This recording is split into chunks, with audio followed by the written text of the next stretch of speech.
Shalom. First and foremost, I want to give all praises, honor, and glory to Yahweh, Bahasham Yahushai, Bahasham, Rachakodash. Double honors to the elders and the apostles of Great Millstone, and peace and blessings to the elect.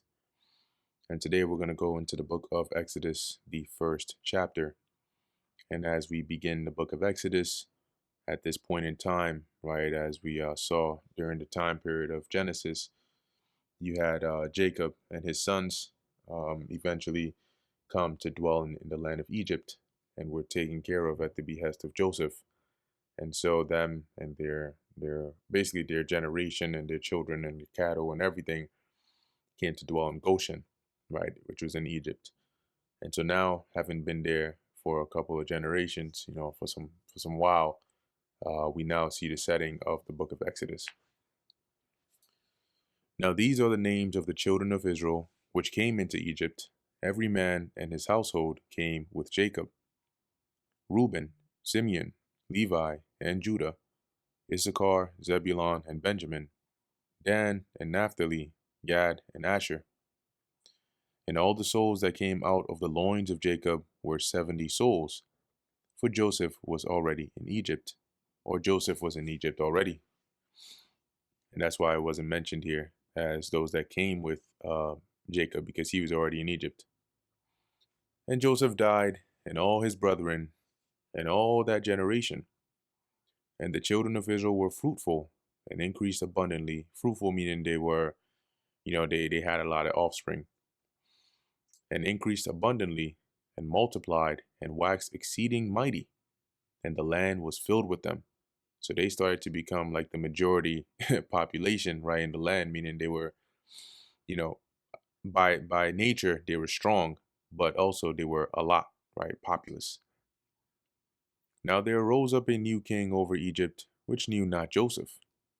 So in due time, in process of time, a new Pharaoh comes up, and he's not, aware or acquainted with Joseph and what he did, and so on and so forth for Egypt. So as far as he knows, you have these Israelites here that are now starting to become an issue or a threat because of how rapidly they're growing. And he said unto his people, Behold, the people of the children of Israel are more mighty, or more and mightier than we. Come on, let us deal wisely with them, lest they multiply. And it come to pass that when there falleth out any war, they join also unto our enemies, and fight against us, and so get them up out of the land. Because remember, we were still, serving in the land, right? Taking care of, Pharaoh's cattle and so on and so forth. And because when we first came in there, they gave us a place to stay and so on.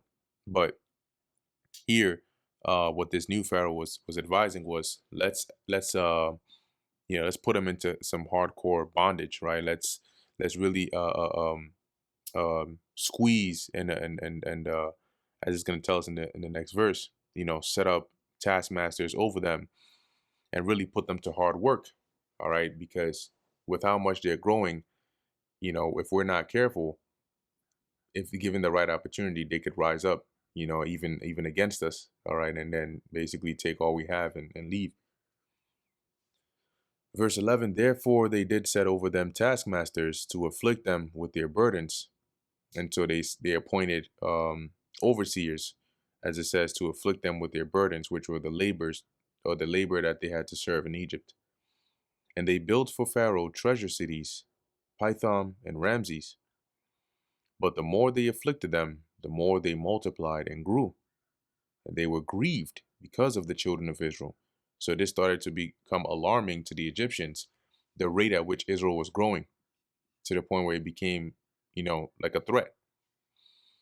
And the Egyptians made the children of Israel to serve with rigor, so they intensified their labor. And they made their lives bitter with hard bondage in mortar and in brick, and the mortar, basically in the making of mortar, because they had to make which is like cement, right? A mixture. And then in the brick, right, which would be from drying up the mortar, and then using that to actually build. And in all manner of service in the field, right? Husbandry, plowing, taking care of the cattle, all of those things. All their service wherein they made them serve was with rigor, so it was intense. And the king of Egypt spake to the Hebrew midwives, of which the name of one was Shipra, and the name of the other Pua. And midwives are basically those that help you, deliver babies. And when you go into the names here, I believe Shifra means fair. Let's take a look there. Shapara, fair. And you also have Pua, Pawai, which is splendid.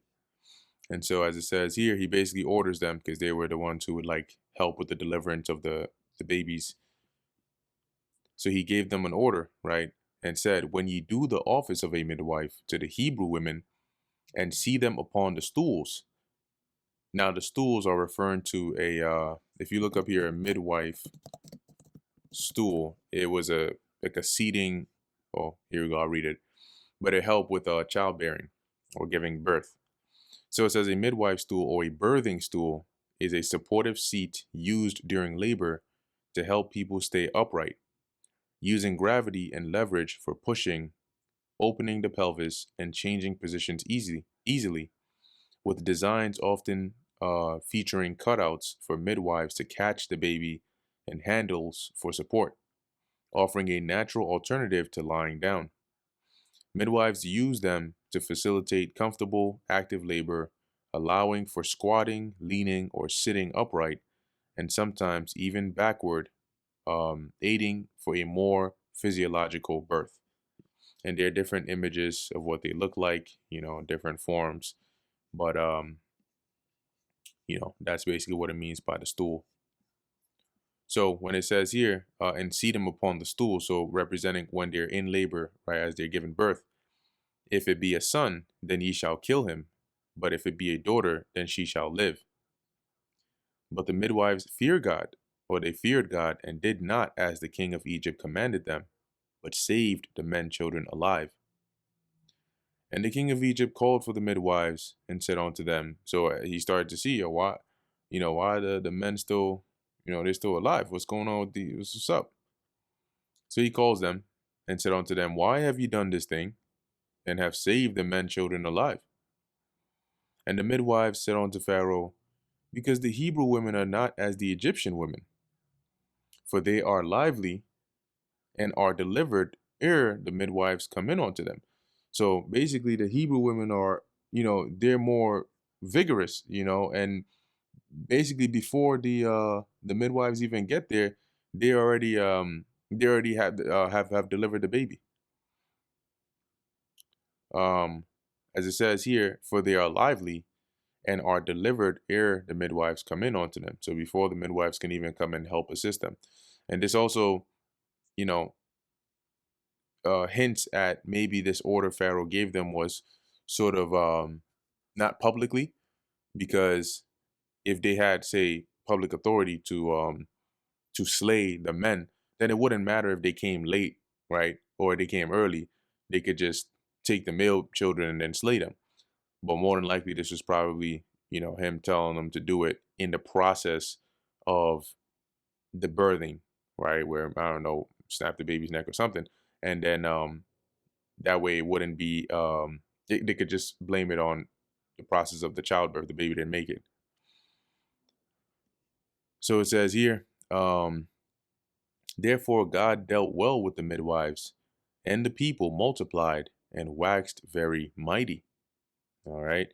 And so the Lord basically, had blessed the midwives for this. And so Israel continued to multiply more and more and more and more and more.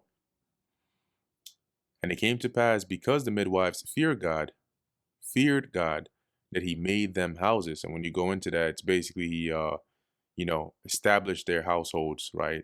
So that houses was like, families, giving them families, you could say, right? And preserving them. So as it says in verse 22, and Pharaoh charged all his people. So now he gave an order, saying, every son that is born ye shall cast into the river, and every daughter ye shall save alive. So he basically instituted like some some like birth policy, right?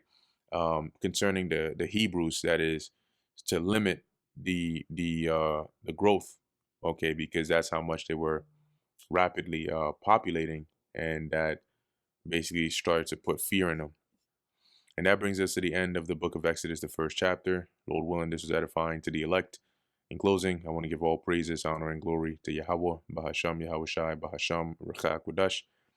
And until next time, Shalom.